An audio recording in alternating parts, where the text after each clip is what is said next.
Business audience, tadi kita bicara banyak hal, kita bicara komoditas, kita bicara pertanian, kita juga bicara mengenai apa yang disebut resi gudang.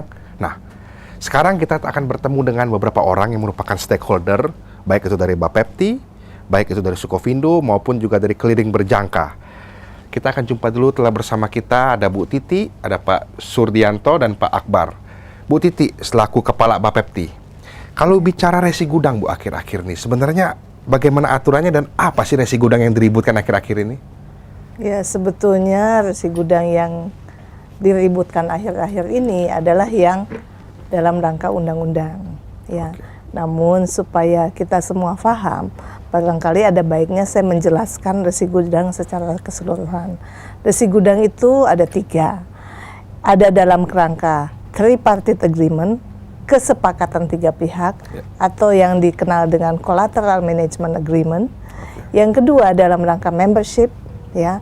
Jadi misalnya sesama anggota asosiasi kopi sepakat untuk membuat resi gudang yang berlaku di antara mereka, itu juga bisa. Dan resi gudang dalam kerangka undang-undang.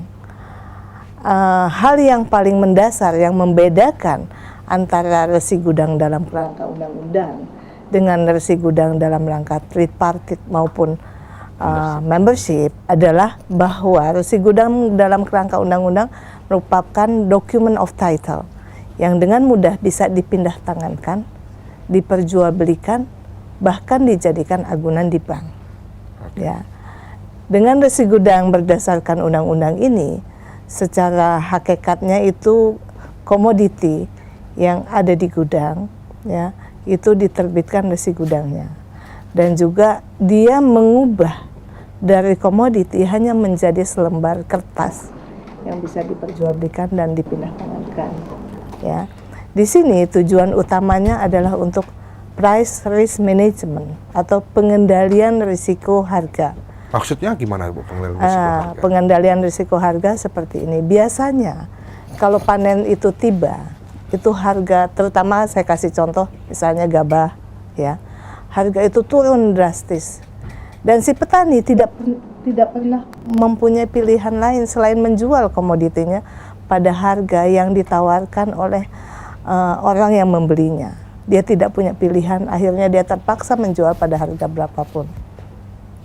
Dengan adanya undang-undang ini, dia bisa menunda penjualan. Menahan barang istilahnya. Iya, menahan barang, menunda penjualan, dengan menahan barang, menunggu sampai harganya membaik baru dia menjualnya. Oke, jadi sesuatu yang menarik tadi Bu Titi paparkan ke kita bahwa petani pun sekarang bisa menjadi petani yang smart, petani yang memiliki kesempatan untuk bisa menahan barang. Nah, Pak Akbar dari Sukovindo. Nah, sekarang saya dapat informasi katanya kalau resi gudang itu, kata Bu Titi juga tadi ada 3 macam, dan sebenarnya yang 2 macam pertama tadi sudah umum gitu kan, Bu, ya?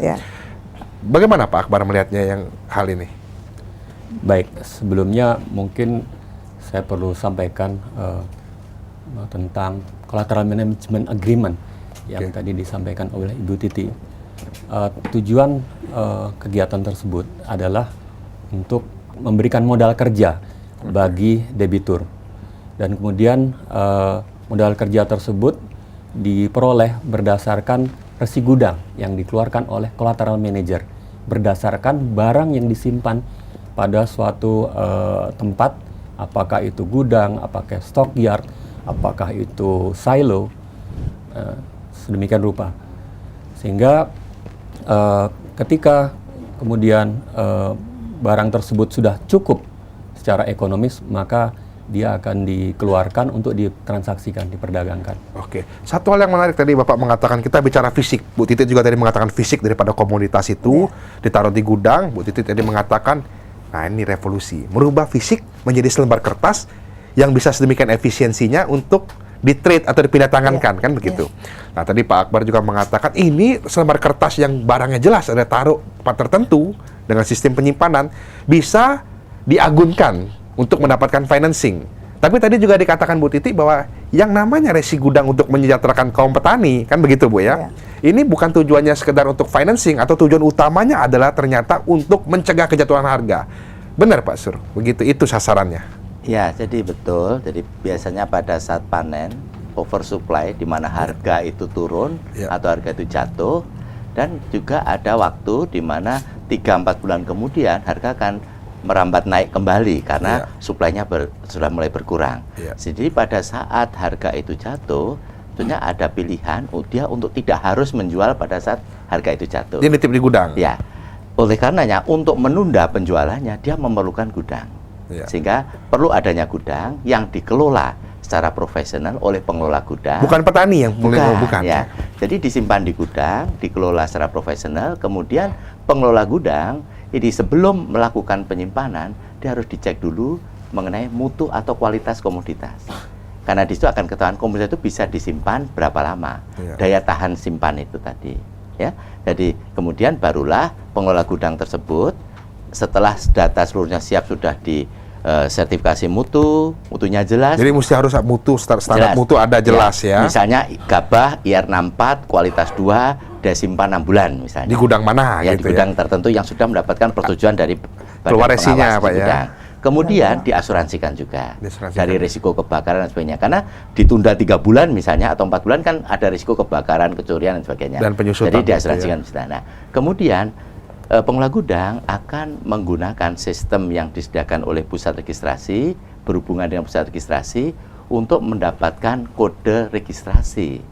Nah, kode registrasi ini merupakan suatu kode yang dibuat berdasarkan formula tertentu untuk mengamankan resi gudang supaya tidak mudah dipalsukan. Karena undang-undang memberi alas hak sebagai surat berharga, nah sehingga surat berharga jadi bisa dipalsukan bahaya juga nih, prosedur Pak, ya. Untuk menerbitkannya maupun sampai kepada pemberian kode registrasi tujuannya adalah untuk mengamankan resi gudang itu dari risiko pemalsuan. Nah, business audience semakin jelas halnya, manfaatnya dan titik beratnya, targetnya apa mengenai resi gudang yang ramai mungkin diketahui dari media massa. Tadi juga ada berbagai aspek seperti untuk financing, namun yang untuk petani ini bukan untuk financing. Tujuan utamanya adalah mencegah daripada kejatuhan harga. Tapi tentu resi gudang ini tidak secara simpel juga bisa diterapkan dan agendanya seperti apa. Nah, kita akan kembali setelah yang satu ini.